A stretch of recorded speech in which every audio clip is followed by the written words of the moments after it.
I try to give myself grace. Everybody says give yourself grace. It's so hard for me to do that. At the end of the day, it's my fault, and I let everybody down. That was Brittney Griner, breaking down in tears on the Atlanta Dream bench. Meanwhile, Aliyah Boston lifted her teammates higher than ever, and the Indiana Fever shocked the league, punching their ticket to the semifinals for the first time since 2015. Nobody thought this was possible. 6 players out with injuries. No Caitlin Clark. Analysts had already written them off. Yet Indiana flipped the entire story. The big questions now. What does Griner's emotional breakdown mean for her future? Did Boston dominate her to the point where retirement is now on the table? And is this really the end of Brittney Griner's era? Now, Mitchell's been quiet for a while. Not anymore.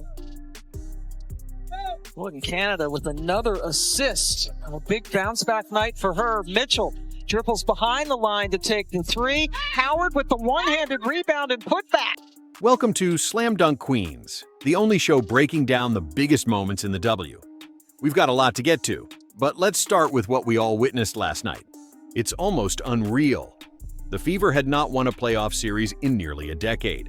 The last time they did, Tamika Catchings was still the face of the franchise, and Stephanie White was the coach leading them to the finals. Since then, years of rebuilding, frustration, and disappointment. But all of that changed last night.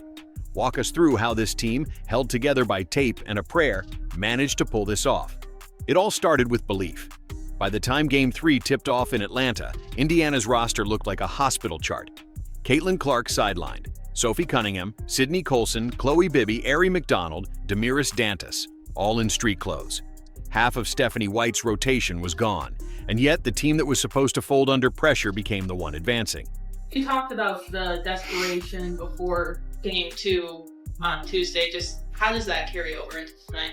Well, I think anytime that you're a win-or-go-home situation, there's desperation, and so it has to carry over.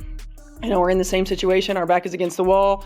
We got to come out and we've got to play with that sense of urgency. We've got to play with that hunger. We've got to value every single possession and every single opportunity. This was a masterclass in coaching and sheer will. They didn't just survive. They thrived by leaning into a collective identity. We've just been through so much this season, giving ourselves another chance in Game 3. Emotions are high. This is a group that's confidence has really never wavered. This group has continued to show their heart, their character, night in and night out. I think we all piggyback off each other within our group and our organization. We've been in every kind of situation you can imagine, and we've been able to find ways to put ourselves in position to win, and this will be no different. Somebody has to lose and somebody has to win. We have to talk about some of the unsung heroes of this run, starting with Odyssey Sims. This is a player who signed a hardship contract, a veteran on her 3rd team this season, just trying to find a role. And she finishes Game 3 with 16 points and 8 assists, including that perfect look to Boston for the go-ahead bucket. She was the steady hand in the backcourt when they needed it most. That's the kind of depth that wins championships. Absolutely. You see the superstar numbers from Kelsey Mitchell and Aliyah Boston, but without players like Sims and Lexi Hull, who made that huge steal at the end, the story is completely different. The crowd was a huge factor, too. I was watching and saw the Fever fans traveling in droves, getting louder than the home crowd by the second half. It practically turned into a road game that felt like home. Indiana Fever are heading to the semifinals. Driving to the foul line and the paint, lays it in. Sims crossover left to right, gets into the paint, layup, good.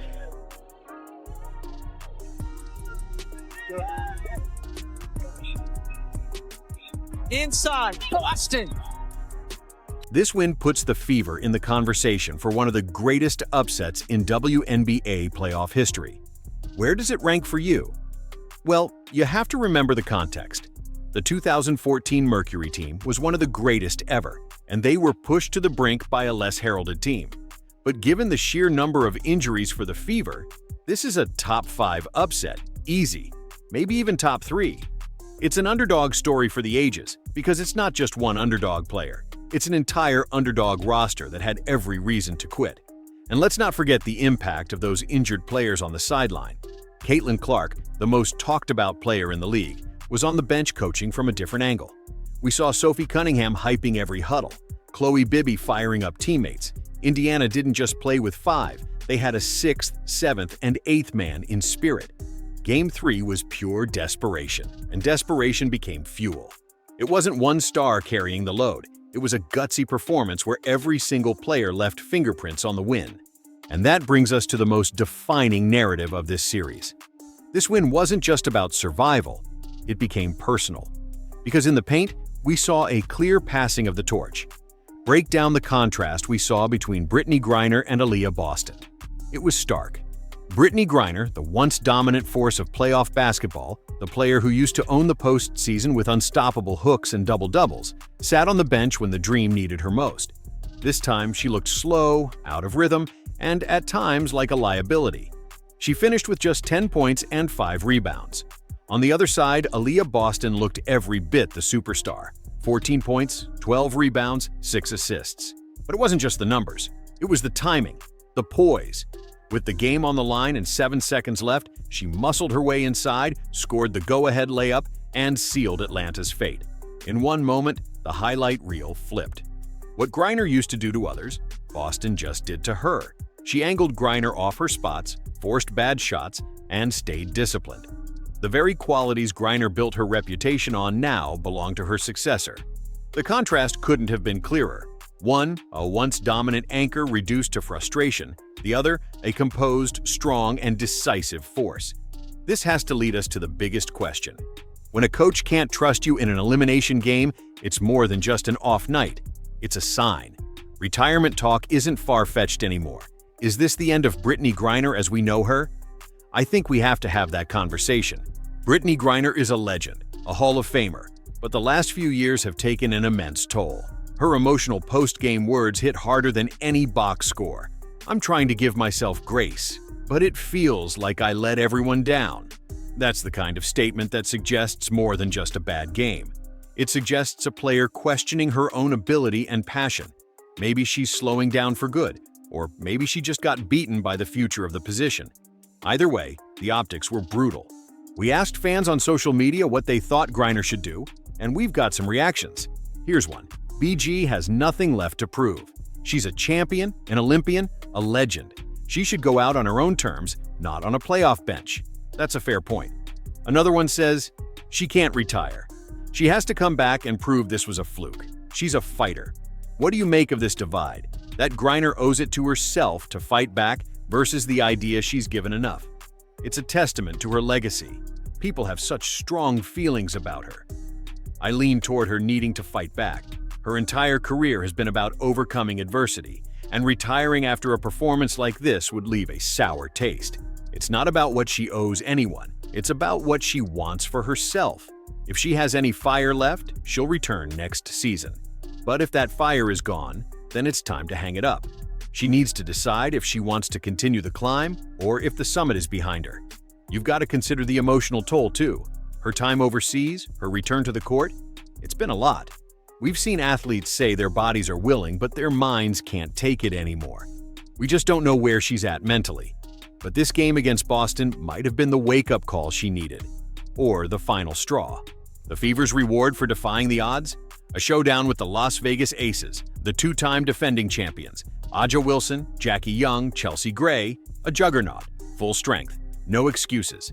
How do the Fever's chances stack up against a team that has been here before and expects to win? They're fighting a storm, but they've shown they can weather one. The key matchup, without a doubt, is Aliyah Boston versus A'ja Wilson. Boston just knocked down a legend in Griner, but now she faces her toughest test yet in Wilson, who's not just dominant on offense, but versatile enough to guard multiple positions.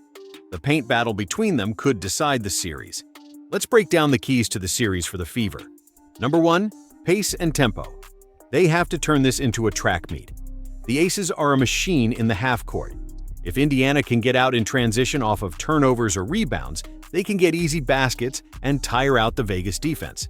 Number 2, perimeter shooting. Kelsey Mitchell needs to be an assassin from three-point range. If she can't space the floor, A'ja Wilson can camp out in the paint and make life miserable for Boston. For the Aces, their number 1 key is discipline on defense. Becky Hammon talked about it being a football match in the Fever's last series. She needs her team to stay smart, avoid bad fouls, and not get caught up in the physical play. The second key is Chelsea Gray. She's the engine.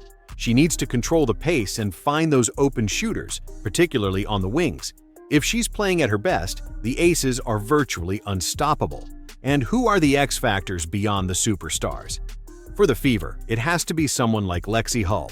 She's had to step up with all the injuries. Can she hit a clutch three-pointer? Can she make another game-winning defensive play? Her consistency from game to game will be critical. And for the Aces, it's Kelsey Plum. I know she's a starter, but she can get lost in the shuffle of stars sometimes. If Chelsea Gray and Jackie Young get bottled up, Plum's ability to create her own shot and drive to the basket will be the difference. Aja Wilson is going to get her points, but if Plum can put up a 25-point game in a key moment, it's lights out for the Fever. Indiana proved they could beat Atlanta shorthanded. But can they push the champs when the stakes are even higher?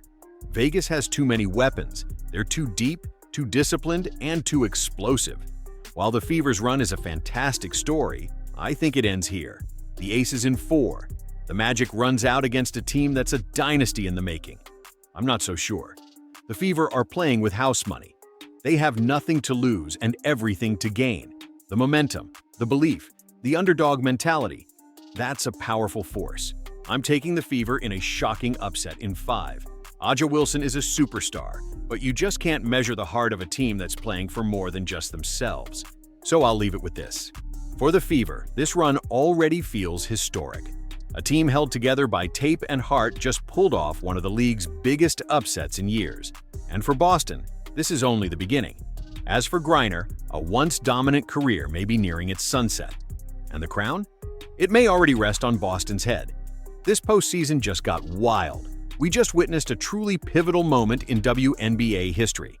The narrative of this league is shifting, and it's being led by a young player who plays with heart and fire. This upset proves the WNBA is more than just a 2 or 3 team league, and a Cinderella story can come from anywhere. You're right, this Fever team is the perfect example of the league's growing parity. Even with superstars out, the depth is there, the coaching is there, and the passion is there. It's a beautiful thing to watch. The underdog story is the best story in sports, and the Fever just proved that no matter how many people write you off, you can always write your own ending. This isn't just a win for the Fever, it's a win for the entire league. It creates a new rivalry. It makes everyone sit up and pay attention. We're not just waiting for the inevitable Aces Liberty rematch anymore. We have a new player in the game, and that's exactly what the WNBA needed right now. The future is bright, and it's being written by a team that no one believed in. I'm just excited for what's next. You can't ask for a better story heading into the semifinals. The unstoppable juggernaut against the improbable underdog. Let the games begin.